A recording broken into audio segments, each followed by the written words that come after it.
What's going on, golf addicts? DB here. It is Waste Management Phoenix Open Week. I'm here to give you the course breakdown, everything you need to know. I'm going to leave out all the crap you don't need to know for TPC Scottsdale, a course we're all quite familiar with. I'm going to share my screen on Bet the Number, the best golf data and analytics site going at the moment. I'm going to share my screen. We're going to look back at last year's event. We're going to look at the golf course trends over the last 5 years at TPC Scottsdale, and we're going to get an early peek. The field is set. It's loaded in Bet the Number. The Bet the Number team has already put up a preliminary model that they're actively tinkering right now with. We're going to look at, what's it saying early before we make any decisions here on the weekend. So let's get started with a little bit of the basics on TPC Scottsdale in Scottsdale, Arizona. It's a Weiskopf design. Jay Moorish. I don't know. Tough scene. Designed with a Weiskopf redesign in 2014. Plays as a par 71. Usually plays around 7,200 yards, 72 and some change. What you're going to see is it's a pretty average course on the PGA Tour. Not an average tournament. It's one of the more fun tournaments to watch every single year. This will be the first year me and Pat have actually going to get to go. We've been doing this 9 years. We've never been to the Waste Management. Waste Management feels like our kind of vibe, our kind of event. It's golf, but it's fun. It's loose. It's not stuffy. I'm excited to go. But yeah, it's the first time we'll be there in 9 years. So, but other than that, like in terms of statistically how it shapes out, it is very average. Scoring is average. Statistically, things just check out very tour average. We're going to get into that in a minute. The fairways and the rough are Bermuda with this ryegrass and fescue stuff coming into them. The greens are Bermuda, but they are overseeded like no other. They're around 7,000 square feet on average. A couple of things overall before we share the screen dive in. It does play at a little bit of elevation, around 1,500 feet at elevation. So the ball tends to travel a little further than you think. And guys have mentioned in the past that, desert guys who are frequently playing in the desert and kind of live or play around that area. There's some Silverleaf members that have talked about just having a better idea of how the ball is going to travel. Usually they get this place like set up for birdies the first couple days and maybe on the weekend. It can play a little tougher if there's no rain and the course is getting dried out. A lot of players talk about these greens being quite firm and the ball's bouncing. The fairways, they get pretty firm too, even with some of the overseed, but the greens get pretty firm and they can get bouncy. So you got to kind of judge that as the weekend progresses. And honestly, because the greens are so pure, and there are some undulations, but they're pretty subtle. But because they're so pure, they're not hard to putt on at all. And they kind of do what you think they're going to do. There's not a ton of grain in them because of the overseed. It is harder, in my opinion, it's harder to separate yourself putting on these greens. I think anybody can do it. We've seen bad putters win here. Hideki's won here twice. Bad putters can get it done. And Kyle Stanley won here back in the day. My God, that guy was terrible at putting. So it's just a tough thing to do. I think it's easier to separate yourself by just being an elite player off the tee and on approach. So I do want to read a couple quick quotes to you, some past quotes that I thought were interesting. Brooks Koepka said this back in the day. I love this golf course. It suits me down to the ground. Now think about that. Brooks Koepka, who's won here twice, doesn't say that about very many golf courses. Like he doesn't say more than he normally has to say. He says, I think you see a lot of guys that hit it long and fade it play well here. Martin Laird has always had a good track record, he says, which is funny because Martin Laird, I do not see as a long hitter, but I guess he's not super short either. He says, yeah, I mean, it's a bomber's paradise. If you can put the ball in play, you can make some good scores. One other quote I want to read here from, is it Cantlay? Oh, dear. Maybe it's Hovland. Yeah, Hovland. It's desert golf, not really a lot of wind. You think it would be easy, but with how the greens get so firm and fast, it's hard to get super close to these pins. Even if you hit a good shot, it rolls out 40 feet, and it's just hard to two-putt at times. I think ball striking is the most important. If you can drive it well out here, you can set up some really good birdie looks. If not, you're grinding all day. That was from Victor Hovland. I do think the data somewhat disagrees with Brooks saying that it's a bomber's paradise. We'll get to that in just a second. I'll show you that. Obviously, length is always an advantage, but I think here at TPC Scottsdale, the first thing is just to hit it straight. Avoid the desert. The rough is not super penal out here. The desert is. So if you're too wide, you're in trouble. So let's open it up. Let's share my screen here. Let me open this up. So the first thing I want to do is let's look at the golf course and the course model here on Bet the Number. Now, I've got the last 5 years selected here. I could go further, or you could I think it defaults to the last 3 years. I usually go the last 5. And you've got your basic stats on the course here as the folks behind the scenes at Bet the Number who are well informed. You've got one of the most informed people in the game behind the scenes talking, noting what these things are on these golf courses, as well as helping to provide input on the model. He's at every PGA Tour event, mostly all season, and breaking them all down from a stats and analytics perspective. It is one of the biggest edges that Bet the Number presents. So you've got all these kind of basic stats here. And this is one thing I was going to show you. Like, look at how average this is. The fairways in regulation within 3 percentage points. Greens in regulation within 2. Scrambling almost dead on. 3 putt between greater than 25 feet, dead on average. Birdies, bogeys, par 3, par 4, and par 5 scoring, almost exactly the numbers as far as tour average goes. So it is a very average in terms of how it plays kind of golf course. If we look at the last 5 years winners, I like to look at this. You can see where the winners have made up strokes, where the winners have not made up strokes. Around the green, because of the 67% GIR rate, if you're scrambling, unless the weather is bad, you're probably not going to win.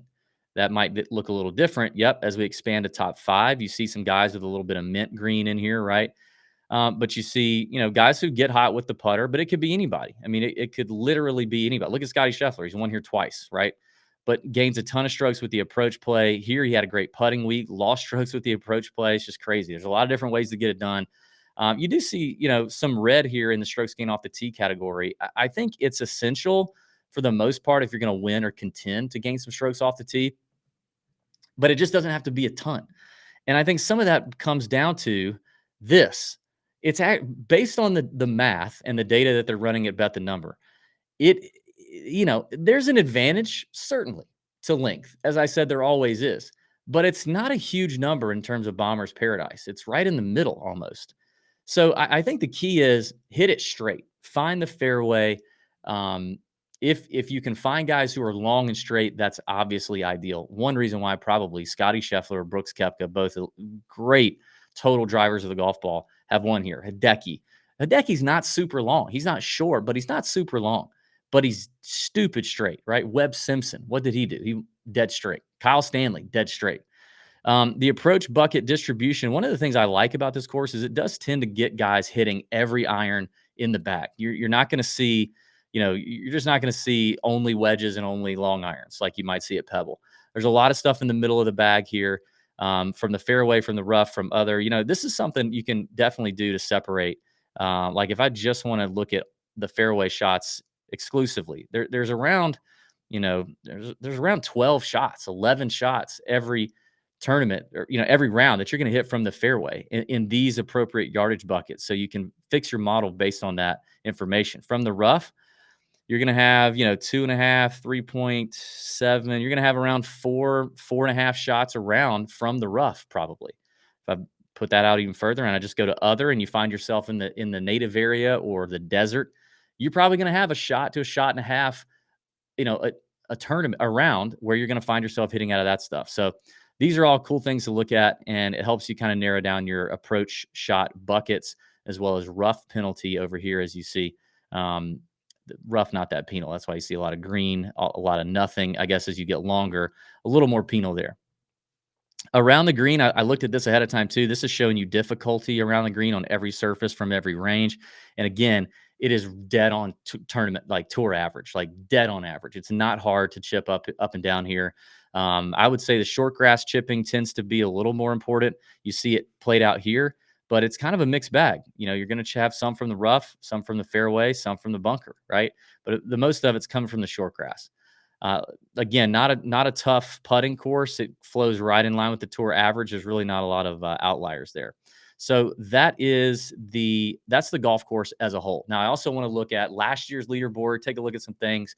We can see some incoming forms, some incoming course history, and then open up the model and take a look at the first, let's see what the model's saying on Bet the Number.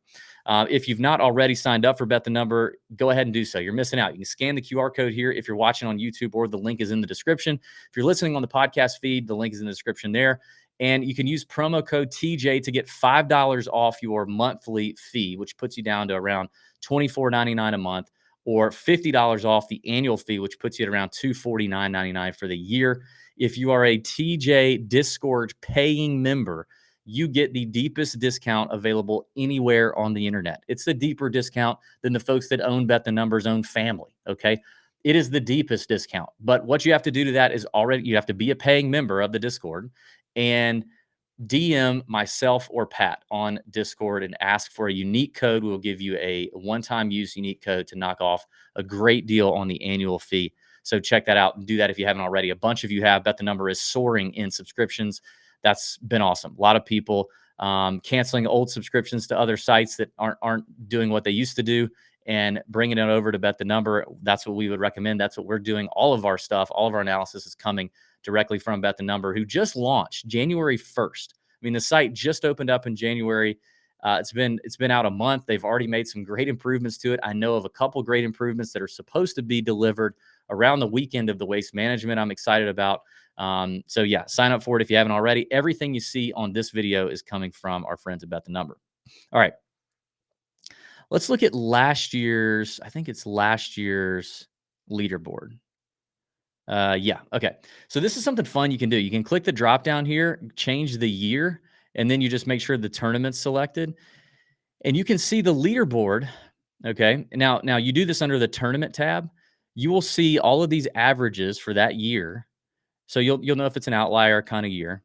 You'll also see the leaderboard as it relates to these basic statistics, right? These are all basic static stats on the tournament page. You'll also see their lead-in form, their previous 5 tournaments going into that week, and their lead-in course history, previous 5 years going into that tournament. Now, if you do the same thing on the custom model page, if you go to the custom model page and change the year in the tournament, the same thing will happen. And then you can see how you can change the model to say like, oh, I wonder how my waste management model that I built this year would have looked had I run it for last year, and compare it to the leaderboard, run a little test. It's fantastic stuff. All right. So Scotty Scheffler defended as champion last year, won at 19 under. A ton of past champions, man, winning at that 19. 16 was Scheffler the year before. Koepka won at 19 under. Simpson, Fowler won at 17. Gary Woodland won at Hideki. So yeah, that's probably what the winning score is going to be unless we get some weather. So Nick Taylor was close behind. John Rahm was right up there. Justin Thomas, Jason Day, Jordan Spieth, a lot of big names here. But look at the incoming form and course history, at least for the top 10 here, right? Like there's a lot of green up here, whole lot of green. Nick Taylor kind of defied the odds here in terms of course history. There's a lot of good records here. Jason Day defied the odds there a little bit. Sam Burns, similar. But there's a lot of good green here, a lot of mint green, a lot of dark green right in these areas in terms of form and course history. I will say the more we scroll down, though, the less that kind of seems to be the case. It can kind of be a mixed bag. I mean, as we go outside of the top 10 and we look here, maybe the top, the 10 through top 25, you see plenty of red. Not a lot of great course history, a little bit of incoming form from a handful of guys, but, it's I guess maybe it's course specific. It's what this course asks you to do, play throughout the bag, as opposed to maybe playing really good at Pebble or the Sony. So anyway, you can scroll down the leaderboard and take a look at that. Like if we go down here to the bottom, like all these missed cuts, I mean, you just see a ton of poor form, ton of poor course history, more poor form, more poor course history, with the exception of a few. So it's not great. It's not pretty. But anyway, that's last year. You can do that for a lot of different years. I recommend doing that. All right. Let's see if there's anything else in my notes that we need to talk about before we get to this year's model. Let's see. Let me do this. Okay. Strokes getting off I mean, guys are going to keep hitting driver here. Like I said, the rough's not that penal. So, let's see. Around the green, nothing really to say here. I mean, chipping on 17 is important, especially 17. That's one thing that our caddy friends have told us in years past. 13, 15, and 17. What we heard from one person in particular was contenders tend to play those holes 8 under par for the week. So you got to take advantage of those holes. 17, you got to be smart and you got to hit a good tee shot. You can't duck hook one into the water there on 17. You got to play it smart. You're probably going to play to the right side of that, which is going to be a tight grass Bermuda chip up to the green to hopefully get up and down. So that is important. That is something to know. Those 3 holes, you got to eat on those holes. We've also heard in the past from caddies, experience seems to matter, but there are exceptions. Stanley and Koepka both won on their first time at Waste Management. But, the other thing is, like, do guys embrace the atmosphere here or not? Do they embrace the ruckus? And that's a thing. And I think for the most part, with it not being a signature event, if you don't, and it's not a signature event, you just won't come. So last year we had it as a signature event. There were probably a lot of guys here that maybe normally wouldn't want to come here or be here or wouldn't want to deal with it. Whereas this year, I don't think we're going to really have that issue. So, okay, let me share my screen and let's look at the model and see what is cooking. All right, so the model rank right now, by the way, odds are already feeding into here as DraftKings imports automatically on Bet the Number. So you can automatically see the DraftKings odds coming in already, and I'm recording this on Saturday of Pebble Beach. So I've got it sorted by model ranking right now. Scotty Scheffler is number 1, as he probably should be. He's going to check a ton of boxes, and he's playing well right now at Pebble Beach. So got to love that. Xander, hard to beat Xander right now. The dude's just absolutely on fire. I'm not sure what Kevin Yu's doing right now, but actually, this is cool. So this is the live scoring from Pebble Beach. So this is where they stand as of now, as I'm recording this. So you can actually that's pretty cool that they're bringing that in automatically. Let's see if there's any interesting names here. I mean, Burns historically just boom or bust at Waste Management, which is kind of Sam Burns to begin with. Keith Mitchell, similar. He's starting to kind of show something right now. I don't know. I mean, missed the cut at the Farmers, which is a little surprising, but the irons have to tick up for Keith. We got to figure those irons out, buddy. Adams Fenson checks a box every single week on Bet the Number. I mean, it's unreal. Doesn't have a lot of experience at Waste Management, but the dude knows how to hit his irons. I tell you that much. Not doing well, though, to start Pebble Beach. Max Homa, of course, is going to check some boxes. He's 7th in the model. And Max loves this place. I think he eats this place up. Not playing great at Pebble right now. I don't love to see that. Sahith is obviously going to, he's going to love this place. Sung Jae loves this place. Sung Jae's a good example. I mean, look at how well he's played this place. He's not overly long, but he is straight. He's going to gain strokes off the tee being straight. I'll tell you what, man, EVR may have turned a corner. He's starting to play really well. T29 at Pebble right now doing his thing. Let's see. Here we got Akshay, who's not playing Pebble, who's not played the Waste Management. But from a statistical category outside of the short game, Akshay checks a lot of boxes. And I would think that Akshay probably would embrace the atmosphere here at the Waste Management. So it'll be interesting to see Akshay play it. Oh my, Justin Hadley? Really? I don't know about that. Ben Griffin, I could totally see loving Waste Management. We'll be there. We'll be doing the media thing on Tuesday and Wednesday. Also doing some stuff for Golf Bet through the PGA Tour on Thursday. Excited about that. So if you're out there, holler at us, shout at us. We'd love to meet you. We're playing some golf with some listeners on Friday at Dobson Ranch there in Arizona. And I think we have 2 more spots left. So if you want to play some golf, me and Pat are playing. And a small group of Tour Junkies listeners that are going to be out there are going to get up and play, maybe have some lunch at the course after before we fly out on Friday. So check us out. Corey Connor. Johnny Vegas is back, huh? He's back with 3 missed cuts coming off his injury situation. 3 missed cuts to start 2024, but he likes this place a lot. Alex Noren.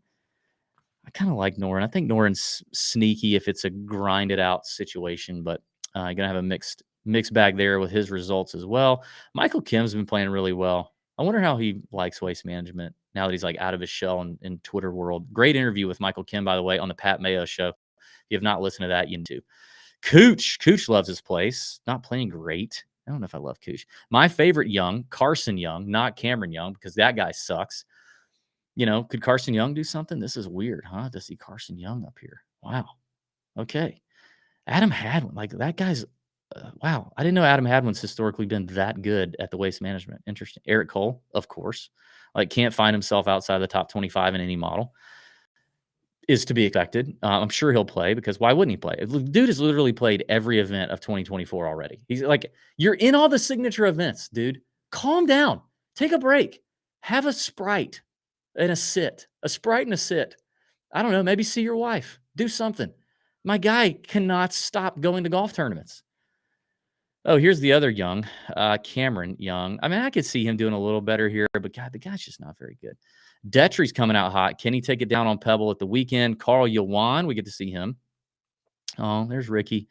Started out so promising at Pebble. Now he's T48. We'll see what happens to him. All right, I don't want to say all the names here, but let's see. Min Woo, never played here before. God, Min Woo is going to eat up Scottsdale. They are going to freaking love him. Oh, my God. He's going to wear a chef's hat to hit a tee shot on 16, of course, right? He's got to. Let him cook. Hopefully we get to stick a camera and a microphone in Min Woo's face at some point next week. I'd love to do that. Postman, JT Postman's delivering again. What a 2024 he's having right now. God, he is having a heck of a 2024. He just can't get it. He can't hit it straight off the tee. But the irons and the putter short game are just so dialed. Anybody else? Let's see. Hideki, Billy Hose always had. Look at JT's record at Waste Management. I mean, if JT doesn't win Pebble, yeah, he is going to be the chalk. I mean, he's 11-1. He's going to be pound town, double digit outright to go ahead and hop out of this little mini slump that he's been in and take down Waste Management Phoenix Open for sure. Oh, my boy Siwoo. I can't wait to see Siwoo next week. Progressively gotten a little better at the Waste Management over the last 5 years. T23, his best finish there in the last 5 years was last year. T14 at Pebble currently, 25th at the Amex. He's accurate off the tee. Irons are usually pretty good. The putter is the problem for old Siwoo. Let's see. Let's see what Clark's doing since he's running away with it at the moment. Leading Pebble Beach. He finished 10th here last year. Was his best finish at the Waste Management. I could see this being a great spot for Wyndham Clark. Historically hasn't gained any strokes off the tee. That sucks. All right, let me go all the way down the bottom, see if there's any surprises. Oh, wow, we get to see Kevin Stadler again. Thank you. Blah. Why do we do I know he's a past champion, but give me a break. This isn't the Masters. I don't have to see freaking Kevin Stadler playing again. JB Holmes is back. Yikes. Any interest way down here? Nasty Nate Lashley with a T3 at the Farmers a couple weeks ago. He had a T3 Waste Management 2020. Emiliano Grillo's playing well. He's hot right now. Hasn't done great at Waste Management, but I mean, we don't typically hear anybody say caddies or players that there's any sort of nuanced knowledge around the Waste Management, that it's just you just need a few laps around the place. You need to get used to the atmosphere. The first year you're kind of oh my God, this is nuts. Which Emiliano Grillo has a ton of experience here. He just doesn't have any high finishes, but if he's coming in good form, that could be an interesting spot for him. The bomber, Jake Knapp, Korn Ferry Tour grad, PGA Tour rookie, coming off that T3 at Farmers. That's interesting. Scott Stallings loves this place, coming off a T25 at Torrey. Brian Harmon plays here every year, doesn't do much other than just make the cut. He's playing. Who else? My boy Bo Hostler, not really checking a ton of boxes except on the approach side, which, can you believe it? I told you, I'm telling you, his irons are different right now. His irons are different. He's figured something out with the irons. I'm telling you. Be on the lookout. Daniel Berger's coming back. All right. T9 at Waste Management in 2020. Good to see D. Oh, God. Pat's Bud Cauley is back. Bud Cauley. If you don't know, you about to find out, man. Back in the day, in early TJ years of 2015, 16, 17, 18, Bud Cauley just checked Pat's box. He was all up in Pat's box every week. Every week, Pat was inviting him into his box to take residence in his box. Loves him some Bud Cauley. I don't know what he's going to do if he sees Bud Cauley next week when we're there. I mean, it could be stage 5 clinger situation. It could be a restraining order, possibly. It could just get super weird. Anyway, thanks to our friends at Bet the Number for sponsoring the podcast and this preview. Don't forget, click the link in the description if you haven't already signed up. Look, give it a try. I guarantee you're not going to regret it. The site is improving rapidly. They are going to be a major player in this game. The owners are independent owners. They're not some big conglomerate. They're focused on golf. They're only doing golf. The developers that built it and are continuing to build it are part owners as well. So they're only incentivized to make it better, to get your feedback, to change, fix issues quickly, to maintenance the site, to improve the site. They Bet the Number is coming, people. Okay. Trust that. So check it out. All right. That's all I got. May your screens be green. Have a great week for Waste Management. Shows are coming at you on a slightly different schedule this week as we're traveling, but they'll be there. They'll be delivered My boy Kenny McCandress is going to meet us on the betting show. We're going to talk some Super Bowl props. Have a great week. You get Waste Management Phoenix Open. You get Live in Las Vegas the same week of the Super Bowl. You get the Super Bowl all in the same week. It's a great week to be a sports fan. Great week to, bend over your bookie too. See ya.